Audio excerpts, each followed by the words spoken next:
जय श्री राम। मैं मोनत बिसन और आप सबका स्वागत है मेरी एक और नए वीडियो में, जहां मैं आपको बताऊंगा कि हमारा स्पिरिचुअल साइंस मॉडर्न साइंस से कितना एडवांस एंड सुपीरियर है।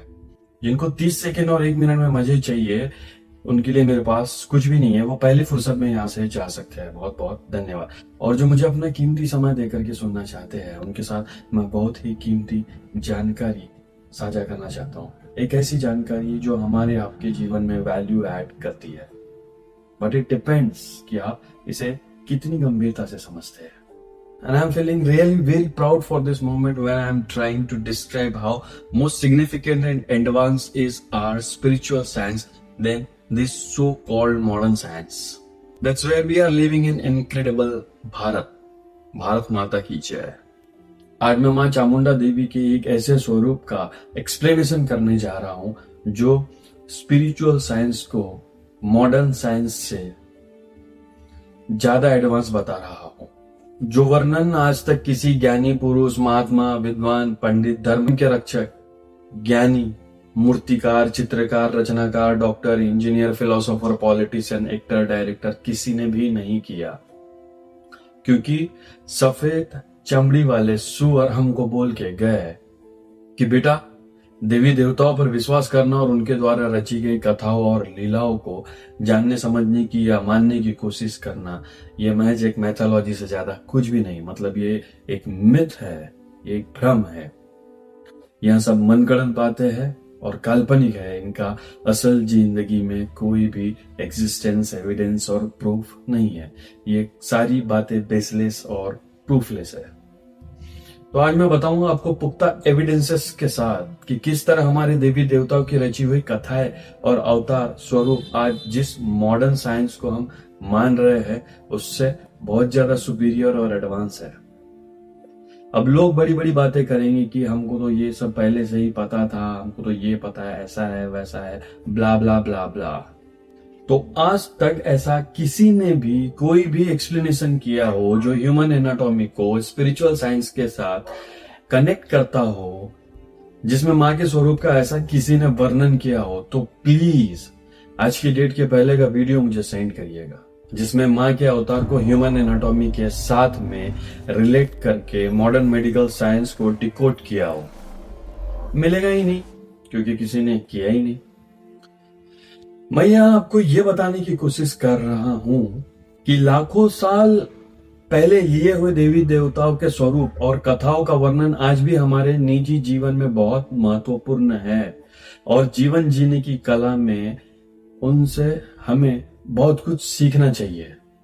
देवियों की श्रृंखलाओं में आमतौर पर हम दुर्गा माँ, सरस्वती माँ और लक्ष्मी माँ को ज्यादा पूजते हैं। माँ नौ दुर्गा के 9 स्वरूपों में से 3 स्वरूपों को ज्यादा पूजा जाता है और ज्यादा पूजा पाठ किया जाता है। बाकी 6 स्वरूपों को हम रोजमर्रा नहीं पूजते, क्योंकि हमें उनके बारे में पता ही नहीं और नॉलेज ही नहीं है कि वह हमारे निजी जीवन में ज्यादा फायदेमंद है भी या नहीं। कुल मिलाकर के उनके बहुत ज्यादा फायदे दिखाई देते नहीं, तो हम उनको पूछते नहीं है। हम माँ दुर्गा को पूछते हैं क्योंकि हम उनसे शक्ति और दुखों को हरने की उम्मीद रखते हैं। माँ सरस्वती की पूजा करते हैं ताकि हमारी बुद्धि का विकास हो सके, मगर वहां भी हम 10वीं तक करते हैं। उसके बाद में जब हम कॉलेज लाइफ में एंटर करते हैं तो हम बहुत परम ज्ञानी और विद्वान हो जाते हैं, अखंड बुद्धिजीवी हो जाते हैं, तो फिर हम माँ सरस्वती की पूजा करना लगभग बंद ही कर देते हैं। फिर लक्ष्मी जी की बारी आती है, तो फिर आजीवन हम पूरा साल, महीना, हफ्ता, दिन 24/7 माँ लक्ष्मी की पूजा करते हैं ताकि हमको पैसा ही पैसा मिल सके। और आज की डेट में पैसे से बड़ा कोई भगवान नहीं। फिर जो मेरे मन में ख्याल है कि सबके लिए अगर देवी देवता है तो यह शरीर जो सबसे मूल्यवान है, वो शरीर जिसके बदौलत हम सुखों का, दुखों का, रिश्तों का, पैसों का, जीवन का, हमारे अस्तित्व का मोल रखते हैं, यदि शरीर है तो उसके बाद ही सभी चीजों का महत्व है। क्योंकि शरीर नहीं तो संसार नहीं, कुछ भी नहीं। तो फिर इतनी मूल्यवान चीज की कोई देवी देवता तो होना चाहिए ना। तो ऐसा कौन है देवी या देवता जिसकी पूजा करके हम अपनी और अपनों के शरीर की, स्वास्थ्य की रक्षा के लिए प्रार्थना कर सके? उदाहरण के तौर पर अब जैसे कि मैं कुंवारा हूं और मैं हनुमान जी का भक्त हूं, दिन रात हनुमान जी से प्रार्थना करूं, हे प्रभु मुझे मुझे सुंदर सी अच्छी सी एक कन्या दिला दीजिए ताकि मैं उसके साथ शादी करके अपनी घर गृहस्थी और अपना जीवन बसा सकूं। हनुमान जी खुद बोलेंगे कि तू मेरे से ये सब मांग रहा है, मेरे से? तुझे थोड़ी अक्ल है कि नहीं कि किससे क्या मांगना है? जिसके पास जो नहीं उससे वो मांग रहा है, गजब चूतिया है। तो हनुमान जी की बात दिमाग में बैठी, थोड़ा बुरा भी लगा, बट फिर अपन ने बोला कि जाने दो, ये लड़की वड़की का चक्कर हटाओ, अपन कॉन्सेंट्रेट करते हैं शरीर पे, शरीर पे। तो यहां तक आप बहुत अच्छे से मोरल ऑफ द स्टोरी समझ चुके होंगे कि अलग अलग डिमांड्स के लिए अलग अलग देवी देवता है। तो जब मैंने इस बात को सीरियसली लेकर के बहुत दिमाग लगाया और जो जानकारी निकाला, उसे जानकर आप धन्य हो जाएंगे कि हमारे देवी देवता रियल लाइफ में कितने इंपॉर्टेंट है और उनकी कितनी जरूरत होती है कि हम उनके द्वारा रची गई लीलाओं से, कांड से, कथाओं से हम बहुत कुछ सीख सके अपने निजी जीवन के लिए। मेरी जानकारी के अनुसार मैं इस निष्कर्ष पर पहुंचा कि माँ चामुंडा देवी ही शरीर की देवी है। अब मैं आपको अपना व्यक्तिगत विश्लेषण करके बताऊंगा कि माँ चामुंडा देवी किस प्रकार इस मानव शरीर की रचना को दर्शाती है और वही रचनाकार हो सकती है हमारे मानव शरीर की। यहाँ जो मैं आपको स्क्रीन पर फोटो दिखा, यह माँ चामुंडा देवी की पौराणिक मूर्ति है। पत्थर से बनाई गई और पत्थर को तराश करके मूर्ति बनाई गई है। नमन उस मूर्तिकार को, क्या डिटेलिंग एंड क्या फिनिशिंग दी है उसने वेन्स में। माँ के स्वरूप को सौवाहिनी चामुंडा या नरकंकाल देवी के नाम से भी जाना जाता है। And I am showing you proper sculptural evidence. ये जो गोरे चमड़ी वाले बोलते हैं ना कि हमारे पास एविडेंसेस नहीं है, आप देख लो भाई खुली आंखों से। मॉडर्न साइंस वाले बोलते हैं ना कि हम बिना प्रूफ के मानते नहीं, बिना प्रूफ के हम बात नहीं करते। डॉक्टर्स बोलते हैं ना, तो तुम देख लो भाई, ये एविडेंस जीता जागता। तो तुम देख लो गौर से, इस मूर्ति की रचना करीब करीब 800 से 1200 साल पहले हुई है। सपोर्टेडली 8वीं शताब्दी से 12वीं शताब्दी के बीच का यहाँ कालखंड रहा होगा। आप माँ के इस स्वरूप को गौर से देखेंगे तो समझ पाएंगे कि ये रूप मानव शरीर की रचना को दर्शाता है, जिसको मॉडर्न मेडिकल साइंस में हम ह्यूमन एनाटॉमी बोलते हैं। इस एम्बॉडीमेंट को ऊपर से नीचे की ओर समझने की कोशिश करते हैं।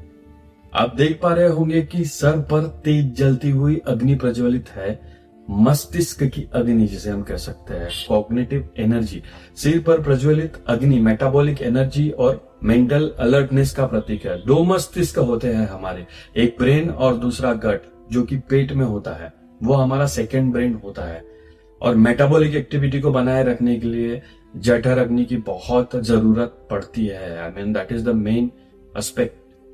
तो जिनकी अग्नि मजबूत उनका पाचन तंत्र मजबूत, और जिनका पाचन तंत्र मजबूत उनके बारे में क्या ही बोलना।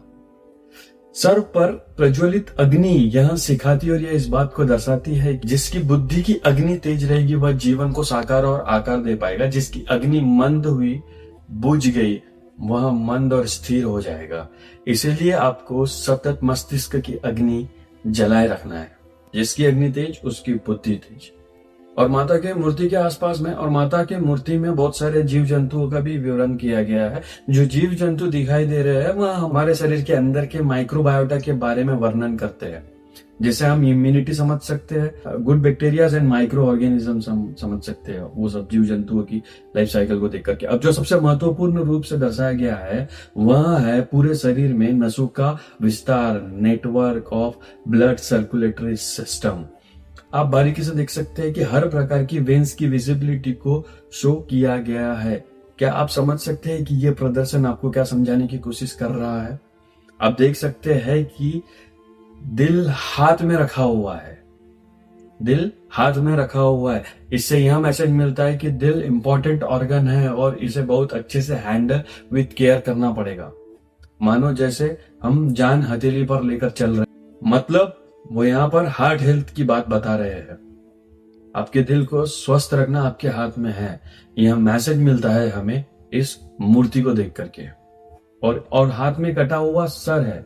इस सर का अगर हम वर्णन करते और हम इसको डिकोड करते तो इससे समझ पाएंगे कि वो ये मैसेज मिलता है कि काट दो ऐसे सर को जो अपने शरीर का स्वास्थ्य का ना सोचता हो, काट दो ऐसी आंखों को जो देख नहीं सकती कि तुम्हें क्या खाना है स्वस्थ रहने के लिए और क्या नहीं खाना है स्वस्थ रहने के लिए, काट दो ऐसी नाक को जो सूखा नशा करती हो, काट दो ऐसी जुबान को जो स्वाद के चक्कर में स्वास्थ्य खराब कर रही हो, काट दो ऐसे दांतों को जो गुटखा चबाते हो, काट दो ऐसे कानों को जो मेरे बाबू ने थाना ठाया सुनने के चक्कर में अपना जीवन और स्वास्थ्य बर्बाद कर रहे हैं। ज्यादातर देवी देवताओं के पास में नकारात्मक शक्तियों से लड़ने के लिए शस्त्र होते हैं, और हम बहुत सारी जगह पर देखते हैं कि शस्त्र माताओं के पास में या देवताओं के पास में दिखाई देते हैं, मगर आपको यहाँ पर कहीं पर भी शस्त्र दिखाई नहीं दे रहा है। इसका मतलब कहीं ना कहीं ये हो सकता है कि माँ ये बोलना चाह रही है कि किसी भी प्रकार के शत्रुओं से लड़ने के लिए तुम्हारा शरीर ही तुम्हारा सबसे बड़ा शस्त्र है। पूरे ब्रह्मांड में देवी देवताओं में इकलौता इस माँ का देवी ऐसा स्वरूप है जिसने मानव शरीर की आंतरिक बनावट को साइंटिफिकली एक्सप्लेन करा है। आप खास करके देख सकते हैं इस शारीरिक बनावट में उन्होंने शरीर के अंदर प्रवाहित होने वाली नसों को पूरी तरीके से दर्शाया है, जिसमें साफ साफ प्रतीत होता है कि पूरे शरीर में नसों का कितना इंपॉर्टेंट साइंस है।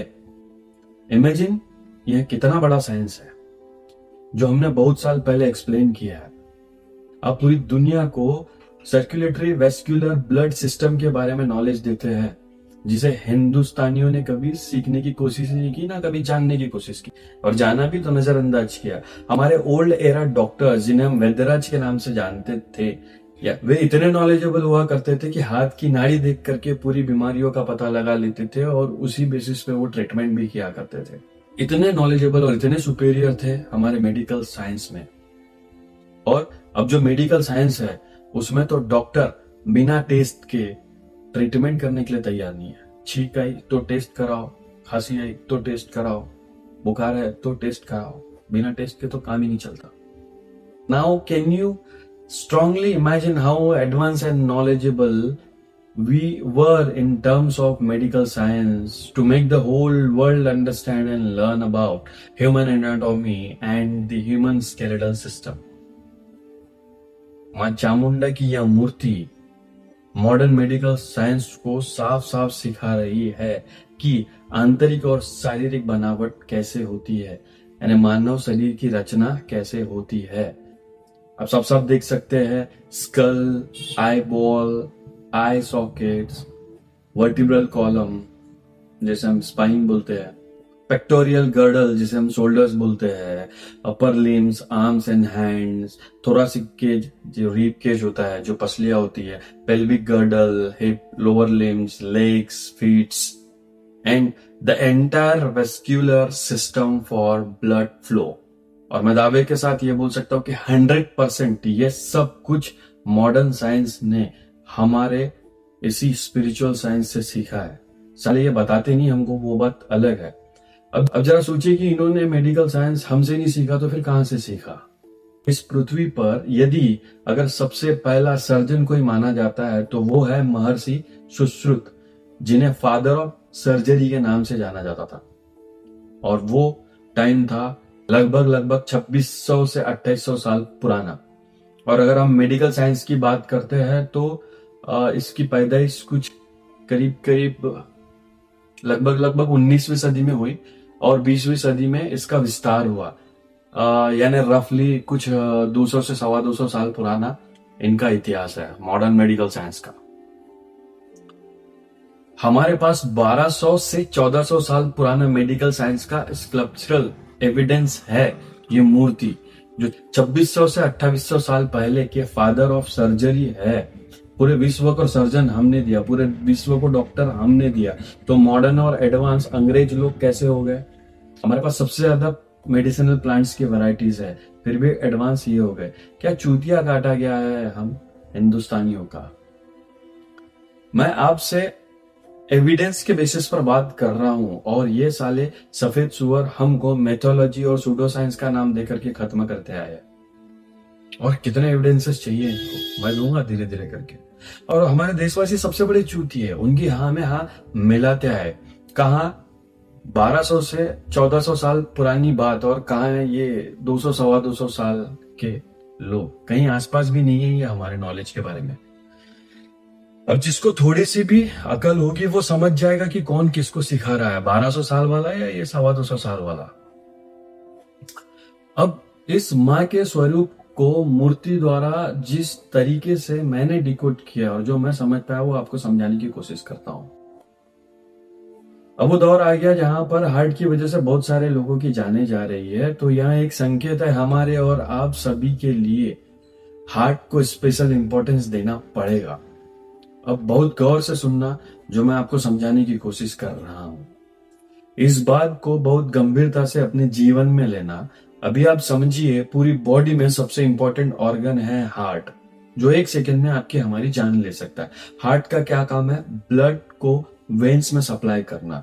इसीलिए मैं समझ पाया कि वैस्कुलर हेल्थ अच्छी होना बहुत जरूरी है, बिकॉज यही सारे ऑर्गन्स की हेल्थ को मेंटेन करता है। अब हार्ट को डैमेज कौन कर रहा है? ब्लड।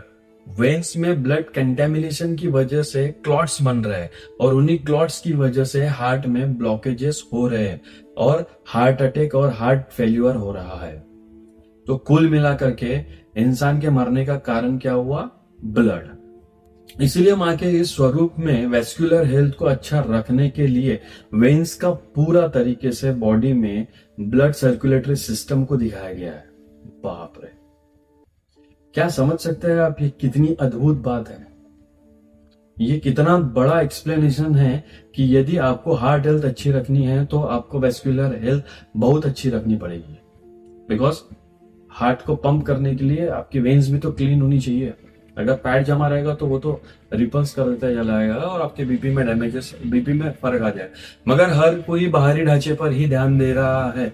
बॉडी के सभी ऑर्गन्स की हेल्थ अच्छी रखनी है तो वेस्कुलर हेल्थ को अच्छा रखना सबसे ज्यादा जरूरी है, क्योंकि वह फूड और ऑक्सीजन सप्लायर है। इन वेन्स में गंदगी आना शुरू हो जाएगी तो ब्लॉकेजेस बनना शुरू हो जाएंगे, और अगर ब्लॉकेजेस बनना शुरू हो जाएंगे तो हर ऑर्गन ग्रेजुअली डैमेज होना शुरू हो जाएगा, और एक दिन वो ब्लॉकेज घूमता हुआ दिल में पहुंच जाएगा और फिर हार्ट अटैक या हार्ट फेल। अब शुरुआत होती है असली कहानी की कि आखिर क्यों माता ने ऐसा उग्र और भयावह रूप लिया। देवी देवताओं ने कभी भी जो कथाएं रची वो उनकी निजी नहीं थी। उन्होंने इंसानों को सिखाने और इंसानों को इससे सीख करके अपने जीवन को सरल और सुखमय बनाने के लिए यह सब सारी लीलाएं रची। उन्होंने यह कथाएं रची और ऐसी कई रूप धारण किए जिसकी वजह से मानव सीख पाए, समझ पाए और अपने जीवन में उन सब सारी बातों का आचरण कर पाए। माता ने जब देखा कि कलयुग में इंसान खुद ही अपने हाथों से अपने मौत की सैया सजाएगा, गलत खान पान, गलत रहन सहन, मॉडर्न बनने के चक्कर में एक दिन खुद के लिए ही बर्डन बन जाएगा। इन सारी बातों को भली भांति समझने के लिए मैं आपको लेकर के चलता हूँ सतयुग में।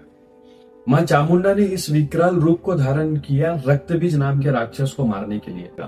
उस समय बहुत ही शक्तिशाली राक्षस हुआ करता था जिसने बहुत त्राहिमाम मचा रखा था, जिसका नाम था रक्तबीज।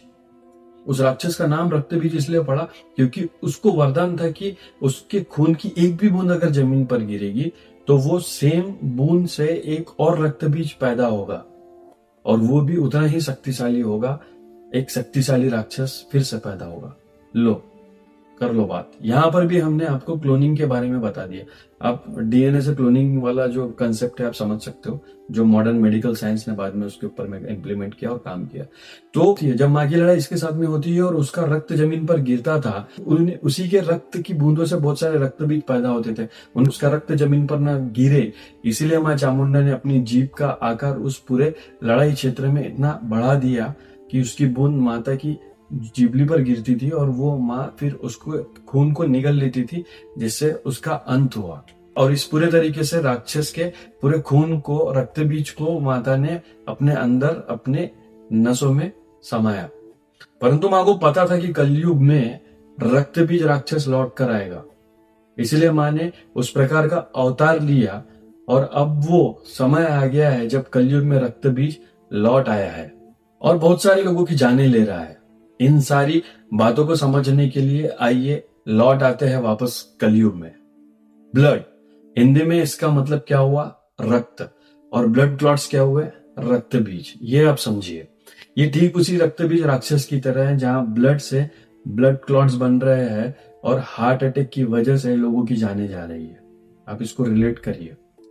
अब इस राक्षस से लड़ना है तो माँ ने सिखाया है, माँ ने जिस तरीके से इस राक्षस से लड़ा है ठीक वैसे ही हमको भी सीख करके लड़ना पड़ेगा। इसका अंत करने के लिए हमको भी अपने जीभ का इस्तेमाल करना पड़ेगा और उसको नियंत्रित करना पड़ेगा। मतलब आपको अपनी जीभ पर नियंत्रण करना पड़ेगा, यानी आपको खान पान पर कंट्रोल करना होगा। क्या खाना है, क्या नहीं खाना है, कब खाना है, कब नहीं खाना है, क्या पीना है, क्या नहीं पीना है।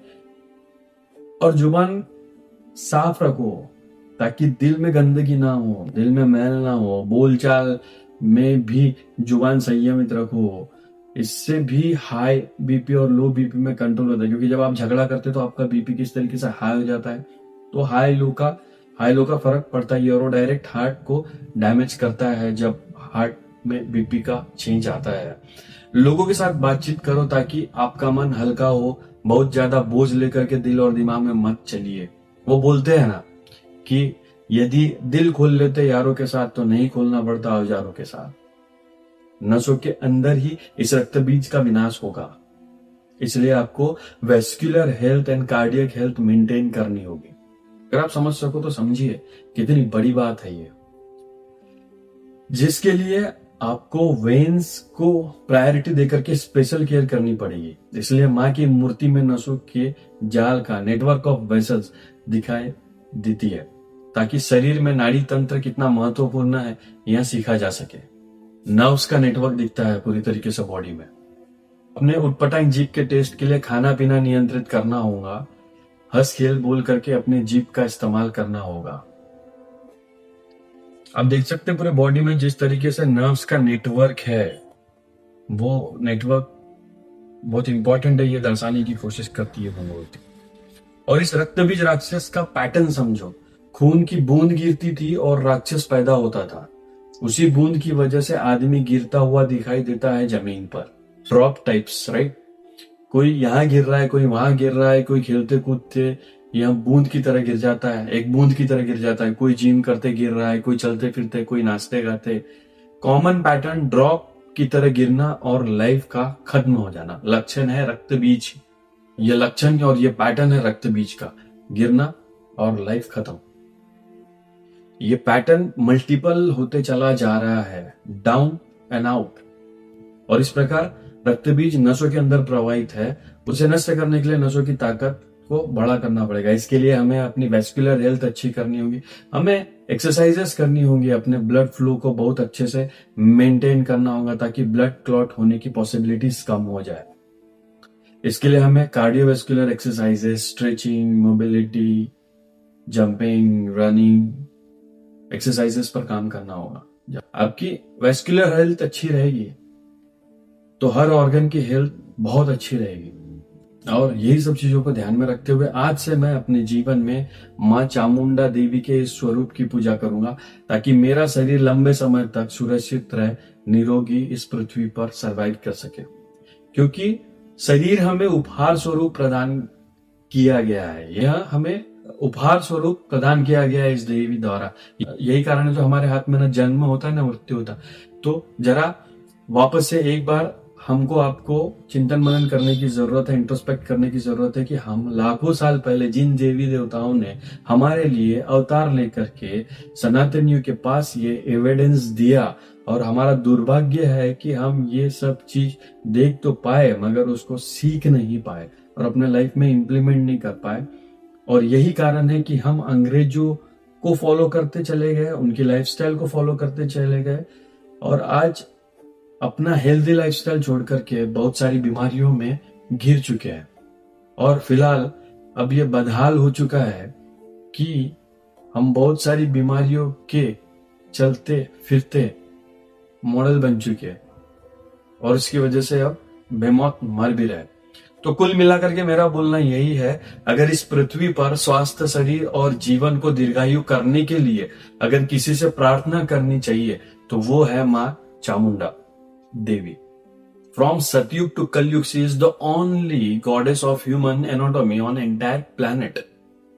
तो आज से अगर आपका अपना जो भी किसी लंबी बीमारी से लड़ रहा हो, जूझ रहा हो, सीरियस हो, हॉस्पिटलाइज्ड हो, उनकी जान को खतरा हो, जिनकी जान को खतरा ना भी हो मगर आप उनकी जान की परवाह करते हो, आप उनको निरोगी देखना चाहते हो, आप उनको स्वस्थ देखना चाहते हो, तो उनके लिए प्रार्थना करो तो मां चामुंडा देवी से करो, क्योंकि यही है इस मानव शरीर की देवी। मेरी अपील है सभी से कि हॉस्पिटल, जिम और ऐसी हर जगह जहां आपको लगे कि शरीर की बहुत कीमत है और शरीर को बढ़ाने के लिए प्रयास किया जाता है और जिंदा रखने के लिए प्रयास किया जाता है, तो वहां मां चामुंडा देवी की पूजा होनी चाहिए।